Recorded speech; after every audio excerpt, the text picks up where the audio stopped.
Hi friends, welcome back to this revision series जिसमें कि हमने इसके पहले वाले वीडियो में जितने भी टेस्ट योर अंडरस्टैंडिंग के क्वेश्चंस थे वो कर लिए हैं। अब जो पेंडिंग 4 क्वेश्चंस ही बचे हैं थ्योरेटिकल क्वेश्चंस वो कर लेते हैं।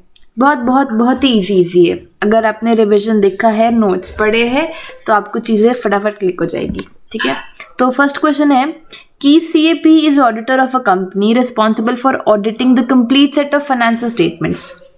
अब देखो, responsible for auditing the complete set of financial statements, ठीक है। He intends to express adverse opinion on the complete set of financial statement considering conclusions drawn by him, ठीक है। He is also auditing trade receivables, मतलब audit of a specific element of financial statements, ठीक है।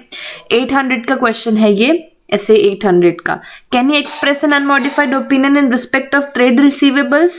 If so, then discuss those circumstances. ये ऐसे 800 का question है। ऐसे 800 नहीं, ऐसे 805 specific element of financial statement बोल रहा है। ठीक है, तो ऐसे 805 में हमने ये चीज पढ़ी थी कि अगर एडवर्स ओपिनियन वो complete set of financial statement में एक्सप्रेस करता है तो वो अनमॉडिफाइड ओपिनियन एक्सप्रेस नहीं कर सकता किसी specific element of financial statement में। बट कुछ ऐसे एक्सेप्शनल सर्कमस्टांसेस है जिसमें वो कर सकता है। अगर लॉ बोल रहा है ना, और उसमें अपन ने 2 पॉइंट्स और पढ़े थे कि मेजर पोर्शन कवर ना कर रहा हो, ठीक है, तो वो मैं आपको एक नोट्स में दिखा देती हूँ तो वो चीज़ें रिकॉल हो जाएगी। जैसे ये नॉट प्रोहिबिटेड बाय लॉ है ना, if opinion expressed in auditors report is not published together with auditors report containing adverse और डिस्क्लेमर ऑफ एन ओपिनियन, और जो स्पेसिफिक एलिमेंट है जैसे कि इसमें trade receivable, it does not constitute the major portion of entities complete set of financial statement. मैंने वो law permitted by law कुछ बोला था ना, वो नॉट प्रोहिबिटेड बाय लॉ है, मतलब अगर लॉ ने प्रोहिबिट नहीं किया है तो, and the opinion is not published together, वो वाला point. And third is it doesn't constitute the major portion of entities complete set of financial statement. ठीक है, एक इसमें नोट भी है इंपॉर्टेंट, जैसे इसमें तो स्पेसिफिक एलिमेंट है, ठीक है। Not express unmodified opinion on a single financial statement, क्यों? क्योंकि जो single financial statement is deemed to constitute a major portion of those financial statement. ठीक है, तो अब सेकेंड क्वेश्चन, ये क्वेश्चन हो गया। List out few factors affecting auditors determination of the acceptability of the applied criteria before accepting audit of summary financial statement. Summary financial statement मतलब ये ऐसे 810 की बात कर रहा है ना। इसमें आपको कुछ फैक्टर्स बताने कि जो अफेक्ट करे ऑडिटर्स की determination of the acceptability of the applied criteria. तो इसमें कौन कौन से फैक्टर्स थे ये आपको मैं नोट्स में बताती हूँ। ये देखो, factors affecting nature of the entity, और फिर पर्पस क्या है समरी फाइनेंशियल स्टेटमेंट का। Third, information needs of the intended users of the summary financial statement, और फोर्थ फैक्टर है कि क्या जो अप्लाइड क्राइटेरिया है will result in summary financial statement that are not misleading in circumstances. तो ये 4 factors है। ठीक है, वेरी इजी। ओके, अब ये हो गया। ऐसे 800 deals with special considerations applicable in respect of audit of financial statements prepared in accordance with special purpose framework. Explain by giving examples and meaning of special purpose framework. तो आपको meaning बताने और examples बताने, बहुत easy है। Meaning क्या होगा, ये जो ऐसा फ्रेमवर्क है, ऐसा फाइनेंशियल रिपोर्टिंग फ्रेमवर्क है which is prepared as per the needs of the intended users, है ना, financial information needs of the intended users।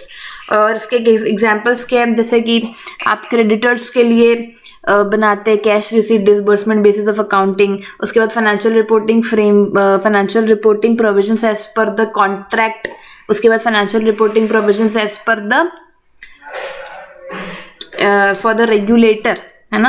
ये मेरे को ये ध्यान में था तो मैंने बोला, इसको आपको मैं एक दिखा भी देती हूँ।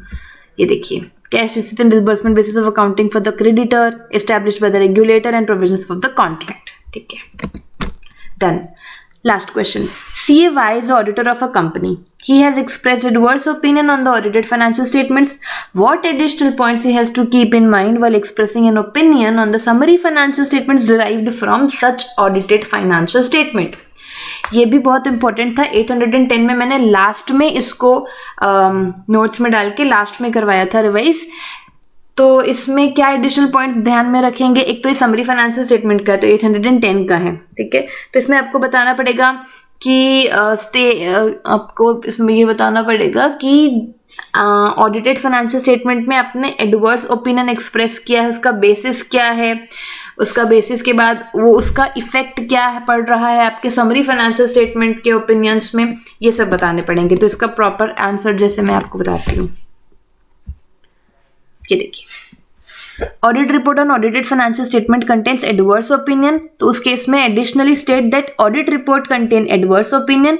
फिर आपको बेसिस बताना है, बेसिस डिस्क्राइब करना है कि क्यों एडवर्स ओपिनियन बता दिया गया है, and then the result of adverse और disclaimer of an opinion that it is inappropriate to express any opinion on the summary financial statement. ये चीजें आपको क्या करनी है, एडिशनली डिस्क्लोज करनी है और एडिशनल पॉइंट्स आपको ध्यान में रखने हैं। तो ये सारे के सारे क्वेश्चंस ऐसे 800 की सीरीज पूरी कंप्लीट होती है, आपका रिवीजन इससे अच्छे से हो जाएगा।